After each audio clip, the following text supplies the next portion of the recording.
Kerry James Marshall's 2012 painting, School of Beauty, School of Culture, emphasizes ideas of Black beauty and community through historical signaling and transformative representations of racialized gender. The beauty salon is a place where Black women come together to celebrate their beauty.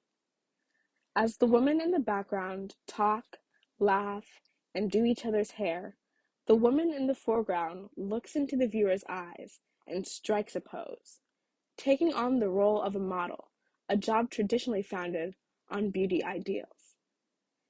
In the reflection of the door, a photographer takes a picture, turning this salon into a set for a photo shoot.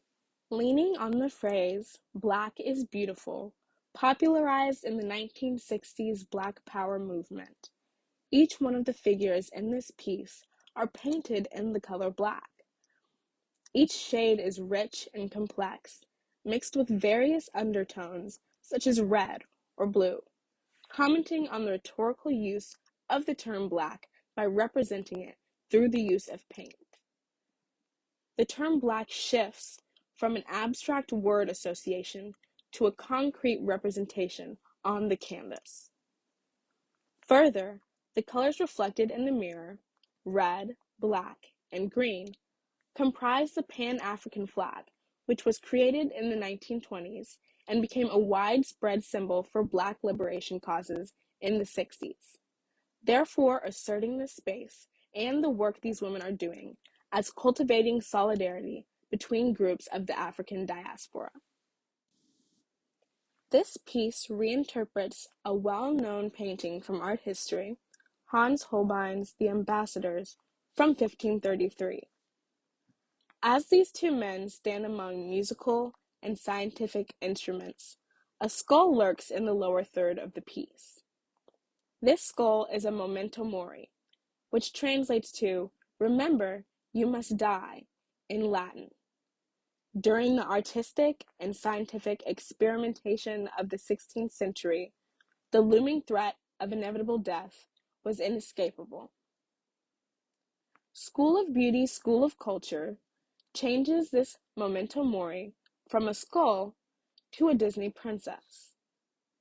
Just as death lurks in the lives of each person, the princess Aurora represents the mainstream concepts of white beauty that loom in Black spaces and Black lives.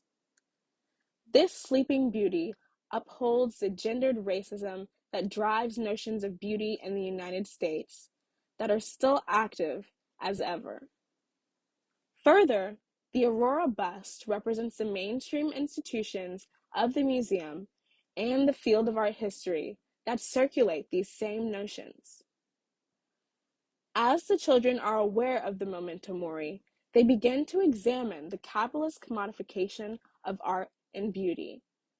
They are aware that these ideas are so easily accepted as normal. They call these things into question by asserting their awareness, looking her up and down, and reaching out to touch her.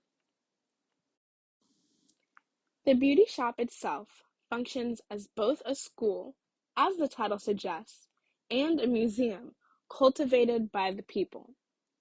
Posters of Black singers like Lauryn Hill hang on the wall.